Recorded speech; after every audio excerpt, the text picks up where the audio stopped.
बिस्मिल्लाहिर्रहमानिर्रहीम अस्सलाम वालेकुम हेलो एवरीवन। उम्मीद करता हूँ आप सब खैरियत से होंगे। आज जो हमारा टॉपिक है that is from international relations, bureaucracy.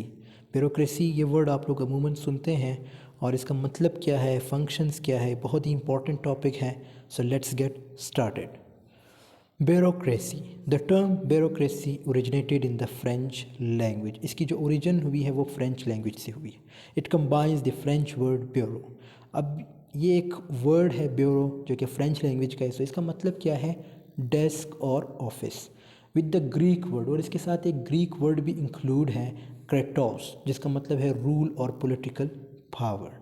The French economist Jacques Claude Marie-Vincent de Gournay coined the word in the mid-18th century। तो ये जो फ्रेंच इकोनॉमिस्ट थे, Jacques Claude Marie Vincent de Gournay coined, इसने ये word जो है 18th century में ये कंसेप्ट दिया था। ठीक है, अब आते हैं इसकी प्रॉपर डेफिनेशन की तरफ कि ब्यूरोक्रेसी का मतलब क्या है। Bureaucracy is actually a system of organization where discussions are made by a body of non-elected officials। यहाँ तक पहले समझते हैं। देखो, ब्यूरोक्रेसी जो है ये एक सिस्टम है ऑर्गेनाइजेशन का। अब ये जो बंदे आते हैं, ब्यूरोक्रेट्स होते हैं, ये हमारी इलेक्शन से नहीं आते बल्कि टेस्ट वगैरह पास करते हैं, जैसे CSS है, PMS है, ठीक है, FPSC की जो टेस्ट वगैरह होते हैं, ये सारे जो पास करके इंटरव्यूज़ वगैरह से गुजरते हैं, मतलब ये बहुत ही काबिल होते हैं। तभी जाके इन लोगों की कोई ना कोई कोई सीट वगैरह इनको मिलती है किसी भी डिपार्टमेंट, जैसे PIA है, FBR है, OGDCL है, पुलिस है, रेंजर्स है, आर्मी है, कहीं पे भी। ठीक है, तो ये जो है नॉन इलेक्टेड ऑफिशियल्स होते हैं। Historically, a bureaucracy was a government administration managed by departments staffed with non-elected officials। लेकिन अगर हम हिस्ट्री इसको देखें तो ये एक गवर्नमेंट की एडमिनिस्ट्रेशन होती थी, मीन्स इनको भी सेलेक्ट किया जाता था, नॉन इलेक्टेड ऑफिशियल्स थे। Today bureaucracy is the administrative system governing any large institution. लेकिन आज जो ब्यूरोक्रेसी है वो एडमिनिस्ट्रेटिव सिस्टम बन चुकी है, यानी पूरे मुल्क के निज़ाम को यही लोग संभालते हैं, whether publicly owned or privately owned। ठीक है, the public administration in many jurisdiction is an example of bureaucracy as in any centralized hierarchical structure of an institution including corporations, societies, non-profit organizations and clubs। इसका मतलब ये है कि bureaucrats जो होते हैं वो ज़रूरी नहीं है कि आपके एक एरिया तक महदूद हो।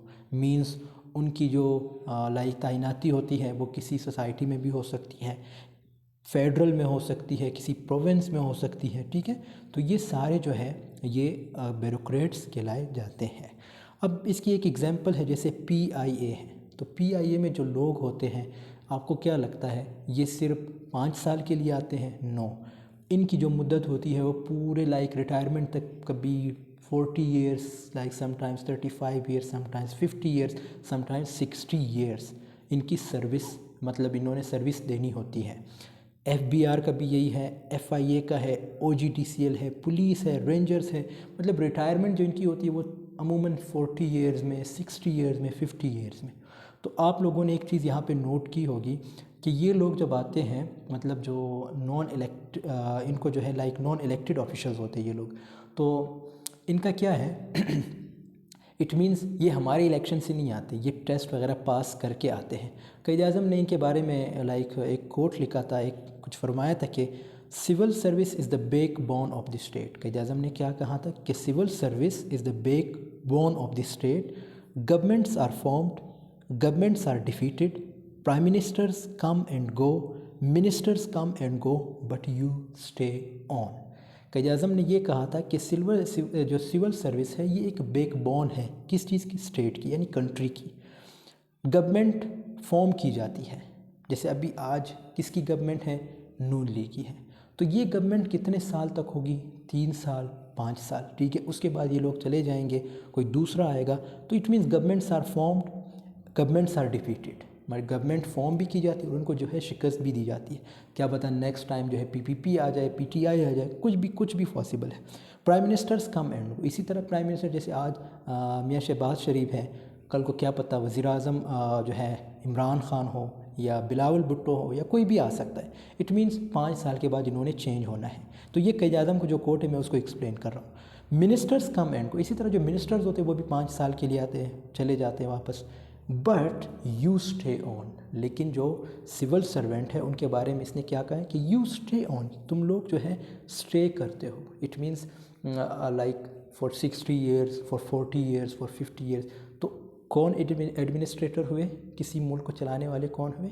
ऑब्वियसली यही ब्यूरोक्रेट्स होते हैं। इनका एक्सपीरियंस होता है, ये पढ़े लिखे होते हैं बहुत ही ज़्यादा। लाइक आप CSS देते तो कोई आम बंदा तो CSS नहीं कर सकता। इट मीन्स बहुत मेहनत करनी होती है, बहुत पढ़ना पड़ता है, फिर जाके आप CSS में अपेयर होते हैं। जैसे बलूचिस्तान का PCS है, KPK का PMS है, पंजाब का PMS है, सिंध का भी आई थिंक PCS है, इसी तरह कश्मीर गिलगित का अपना अपना एक सेटअप होता है। ठीक है, तो ये सारे जो हैं किस चीज़ के थ्रू आते हैं?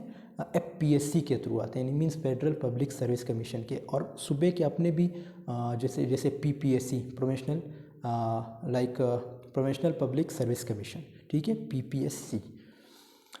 अब इसको एक और एग्जांपल के थ्रू समझते हैं। जैसे हमारे पास यहाँ पे एक एग्जांपल है, हमने सामने एक गाड़ी रखी है। गाड़ी में जैसे इंजन को जो है क्या कहा गया है? ब्यूरोक्रेसी। यानी एक मुल्क का अगर हम देखें तो ये जो ब्यूरोक्रेट्स होते हैं ये बिल्कुल गाड़ी में जैसे एक इंजन की तरह काम करते हैं। अब गाड़ी में अगर इंजन ख़राब हो तो गाड़ी तो नाकारा है, उसका कोई काम है ही नहीं। सेम टू सेम जैसे यहाँ नीचे एग्जांपल दी गई PIA, FIA जो और GDCL, police, states media, FBR, SECP, rangers, car government, तो ये सारे क्या है? ये सारे ब्यूरोक्रेट्स के बगैर कुछ भी नहीं है, मतलब इंजन के बगैर कुछ भी नहीं है। ठीक है, तो ब्यूरोक्रेट्स का जो रोल है वो बिल्कुल गाड़ी में एक इंजन की तरह होता है, जो जिसका बहुत बड़ा रोल होता है। सो दोस्तों यहाँ तक आई होप आपको समझ आ गई होगी कि इनका मतलब क्या है। सो उसके बाद आते हैं इसकी हिस्ट्री की तरफ।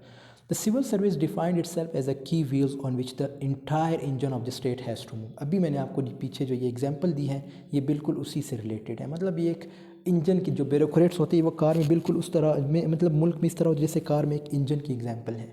ठीक है, derive from the colonial legacy of the former British civil service. अब आपके माइंड में आता होगा कि यार कि जो ब्यूरोक्रेसी है मतलब पाकिस्तान में कैसे आया, इंडिया में कैसे आया? तो ये ब्रिटिश के दौर से चलता आ रहा है। मीन जो जैसे हम कॉलोनाइज्ड थे, ठीक है, कौन किसके? ब्रिटिशर्स ने हम पे हुकूमत की है।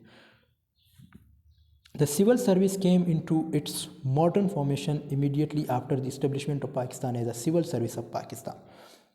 कहते हैं कि जब पाकिस्तान बना 1947 में तो सेम टू सेम यही चीज़ जो है फिर भी मेंटेन रही। मतलब हमने जो अंग्रेज़ का जो सिस्टम था ब्यूरोक्रेसी का ये हमने ख़त्म नहीं किया है। आज भी उसी तरह जो पढ़े लिखे होते हैं उनको जो है आगे लाया जाता है ताकि वो एडमिनिस्ट्रेशन यानी जो एडमिनिस्ट्रेटिव पोस्ट वगैरह होती है उनको कंट्रोल कर सके। मतलब अपनी एबिलिटी के थ्रू लोग आते हैं। ये नॉन इलेक्टिव, जैसे यहाँ पे मैंने एक एग्जांपल दी, जो नॉन इलेक्टेड ऑफिशियल्स होते हैं। ठीक है, मतलब हमारे वोट से नहीं आते, ये जो है अपनी मेहनत से आते हैं। आप CSS करते हैं, आपको क्या लगता है आपको 6 मंथ या 2 मंथ लगते हैं पास करने में? नो, आपने मेहनत करनी होती है। 2 साल, कोई 3 साल लगा लेता है, कोई 1 साल लगा लेता है, कोई 5 साल लगा लेता है। तो इनके अंदर बहुत सारी एबिलिटी आके फिर ये जो है अपेयर होते हैं। The bureaucracy consists of 12 directorates that provide vital office and secretariat-related duties to the government of Pakistan. The provincial bureaucracies are headed by the respective chief secretaries of Khyber Pakhtunkhwa. अभी जैसे मैंने आपको example दी थी कि वैसे complete करते Khyber Pakhtunkhwa, Sindh, Punjab and Balochistan. जैसे अभी मैंने आपको एग्जांपल दी थी, हम अगर देखें तो ब्यूरोक्रेसी के हमारे पास जो पाकिस्तान में काम करते हैं उसके 2 टाइप्स हैं। ठीक है, एक फेडरल सर्वेंट्स होते हैं जो वफाकी सतह पर काम करेंगे, लीड बाई, और इनको लीड कौन करते हैं? Federal secretary. ठीक है, और दूसरे जो टाइप है वो है provincial servants, lead by provincial chief secretary. ठीक है, एक तो फेडरल सर्वेंट्स होते हैं, दूसरे जो है प्रोविंशनल सर्वेंट्स होते हैं। तो आपको इजली पता चल जाता है कि प्रोविंस जब भी प्रोविंशनल मेंशन होगा तो it means we are talking about province, और जब भी फेडरल मेंशन होगा so it means we are talking about federal. ठीक है, तो इनको लीड करने वाले जो प्रोविंशनल होते हैं इनको लीड करने वाले प्रोविंशनल चीफ सेक्रेटरी होते हैं जो सूबाई सतह पर काम करेंगे। यानी अगर आप PMS क्लियर करते तो आपकी ड्यूटी ऑब्वियसली आपके अपने सूबे में होगी। आप सपोज़ बलूचिस्तान से हैं तो बलूचिस्तान में जब आप PCS क्लियर करेंगे तो आपकी ड्यूटी ऑब्वियसली बलूचिस्तान के अंदर ही होगी, किसी भी एरिया में हो सकती। ठीक है, चाहे वो जोब हो, सिंध क्या कहते हैं, पशीन हो, या क्वेटा हो या कोई भी हो। इसी तरह अगर आप सिंध में PCS क्लियर करते हैं, PMS अगर आप KPK में क्लियर करते हैं या पंजाब में क्लियर करते हैं तो आपकी ड्यूटी कहीं पे भी लग सकती है। लेकिन अगर आप CSS क्लियर करते हैं तो वो वफाकी सतह पर होती है, ठीक है। तो वो आपकी ड्यूटी किसी भी डिपार्टमेंट में लगा सकते हैं, आपको किसी भी प्रोविंस में भेज सकते हैं, आप प्रोविंस में भेज सकते हैं, या आप ऑब्वियसली उसी कैपिटल के अंदर ही रह सकते हैं। जैसे FBR है, FIA है, इनके जो मेन हेडक्वार्टर होते हैं वो इस्लामाबाद के अंदर ही है, तो वहाँ पे भी आपकी जॉब लग सकती है। तो ये 2 टाइप्स आप लोगों ने याद करने, federal servants and provincial servants. और इनको लीड करने वाले दोनों जो है, एक प्रोविंशियल चीफ सेक्रेटरी होते हैं जो प्रोविंस लेवल पे होते हैं, और दूसरा जो है फेडरल सेक्रेटरी होता है। आगे क्या है, ये the highest attitude rank for an officer who serves in the countries bureaucracies 22 grade, ठीक है। अब पाकिस्तान में मतलब जितने भी आप मेहनत करें, आपकी जो पोस्ट लगती है वो ऑब्वियसली 16 या 17 पे जब आपकी रिक्रूटमेंट होती है, भर्ती होती है, तो आप 22 ग्रेड तक पहुंच सकते हैं। उसके बाद आप रिटायर हो जाते हैं। The civil service of Pakistan selects only 7.5, ये बहुत ही इंपॉर्टेंट पॉइंट है। The civil service of Pakistan selects only 7.5% of the applicants by merit, यानी जो मेरिट के बेस पे आते हैं वो 7.5 आते हैं, ठीक है। Education, qualification and experience in comparison 92.5% are selected by a quota system. जैसे बलूचिस्तान का अपना कोटा होगा, सिंध का अपना कोटा होगा, पंजाब, KP, और इसके बाद क्या है, गिलगित, कश्मीर, इनका अपना अपना कोटा होता है, ठीक है। तो जब तभी आप आ सकते हैं। The civil service exams are competitive and provide equal opportunities to males and females depending on their qualification. The CSS examination are held at the start of every year. The federal public service commission conducts and supervises the exams. मतलब ये किस, जैसे the CSS exam की बात की गई, ये CSS exam की यहाँ पे बात हो रही है। हर साल CSS एग्जाम होता है। यहाँ पे मैं आपको कुछ इन्फॉर्मेशन दूंगा CSS से रिलेटेड। CSS के जो एग्ज़ाम्स होते हैं वो अप्रैल में फरवरी में जो है उसके एग्ज़ाम्स आ जाते हैं, मतलब पेपर आप देने होते हैं। और इनका जो MPT होता है, जैसे अभी सपोज़ 2025 का जो MPT होगा CSS का, वो लगभग आपको सितंबर या अगस्त में देखने को मिलेगा। अगस्त या सितंबर में लोग जो है MPT देते हैं, जिसको हम स्क्रीनिंग टेस्ट कहते हैं। उसके बाद जो है जो इनके टेस्ट होंगे CSS के, जो पेपर्स होंगे, जो 12 पेपर होंगे, वो फरवरी में होंगे, ठीक है। फरवरी या मार्च में होंगे, अमूमन फरवरी में होते हैं। तो ये इसकी एक शॉर्ट एक्सप्लेनेशन थी। बाकी आप लोगों को अगर CSS करना है तो आप मुझसे भी रब्ता कर सकते हैं। कुछ इन्फॉर्मेशन जो मेरे पास होगी या कुछ मटेरियल वो मैं आपको शेयर कर दूंगा। Constitutional structure, the constitution of Pakistan lays down separate services for the central government and the provincial governments. ये अभी जो मैंने बात की ना कि सेंट्रल गवर्नमेंट के अपने जैसे उनको जो लीड करते हैं वो कैपिटल क्या कहते थे यार, वर्ड इधर यूज़ हुआ था, फेडरल सेक्रेटरी जो है लीड करते हैं, और जो प्रोविंशियल लेवल पे होते हैं उनको प्रोविंशियल चीफ सेक्रेटरी जो है लीड करते हैं। तो यहाँ तक पॉइंट क्लियर है। Although both types of governments are required to regulate their civil services through article 240 of chapter 1 of part 12 in case of the central reservation of the government and by the provincial assembly decrees for officers subjected in the legislative list of the province. ये जो अभी मैंने बात की, ये बात constitution में है, ठीक है। जैसे यहाँ पे वर्ड यूज़ हुआ है, पूरा एक एक्सप्लेनेशन दी गई है 1973 के कॉन्स्टिट्यूशन से। ये बात कॉन्स्टिट्यूशन में है कि इनको लीड करने वाले, जैसे प्रोविंशियल लेवल पे जो लीड करेंगे वो प्रोविंशियल चीफ सेक्रेटरी होंगे, और फेडरल सेक्रेटरी जो है वो फेडरल सर्वेंट्स को लीड करेंगे, ठीक है। तो ये चीज़ जो है आपकी कॉन्स्टिट्यूशन में मौजूद है, तभी इन पे अमल किया जाता है। The idea of civil service was established by the British empire during the colonial period. ये तो मैंने ऑलरेडी आपको बता दिया कि कॉलोनियल पीरियड में इसका जो है आइडिया बिल्ट हुआ था। मतलब जो ब्रिटिशर्स थे वो भी इंडियन से काम लेते थे, उसमें ओबियसली पाकिस्तानी भी थे, सारे थे। उस वक्त तो सिर्फ इंडिया का नाम लिया जाता था, और उसके बाद जो है फिर ये सेपरेशन होती है। Citation needed, it was derived into Pakistan civil service in 1947 and recognized and re-established into the modern form of 1973। जैसे अभी मैंने बताया ना कि 1973 में कॉन्स्टिट्यूशन में ये लिखा गया कि भाई अब आपने यही चीज़ को जो है इम्प्लीमेंट करना है। जैसे कि आज़म ने मैं आपको बताया था कि क्या कहा था सिविल सर्विसेज के बारे में कि यू स्टे ऑन, मतलब जो सिविल सर्वेंट्स होते हैं वो स्टे करते हैं 60 साल के लिए, 50 साल के लिए, 35 साल के लिए, 40 साल के लिए, तब जाके वो रिटायर होते हैं 22 ग्रेड पे, ठीक है। तो ये लोग बहुत ही काबिल होते हैं, और बाकी अल्लाह जाने पाकिस्तान जो है क्यों फिर भी तरक्की नहीं कर रहा, लेकिन हमारी दुआ है कि पाकिस्तान तरक्की करे। और ये जो है नॉन इलेक्टेड पीपल होते हैं, ठीक है।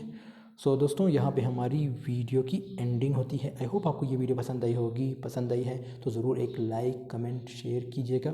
आपसे मिलते हैं नेक्स्ट वीडियो में, और चैनल को ज़रूर फॉलो कीजिएगा। मैं ये CSS के एग्ज़ाम से रिलेटेड जो चीज़ें हैं उसको अपलोड करता रहता हूँ, जैसे ये भी CSS के एग्ज़ाम से रिलेटेड है। ठीक है, आपके PCS में आपसे पूछा जा सकता है व्हाट इज़ ब्यूरोक्रेसी, इसकी हिस्ट्री क्या है, कॉन्स्टिट्यूशनल स्ट्रक्चर क्या है, तो ये सारी चीज़ें मैंने आपको अभी डिस्कस करके दी है। सो इट मीन्स आपका एक क्वेश्चन जो है सॉल्व हो जाएगा। इसी तरह मैंने पिछले 2-3 वीडियो और भी बनाई है, वो भी आप लोग देख लीजिएगा इंटरनेशनल रिलेशंस में। Take care of yourself. अल्लाह हाफ़िज़।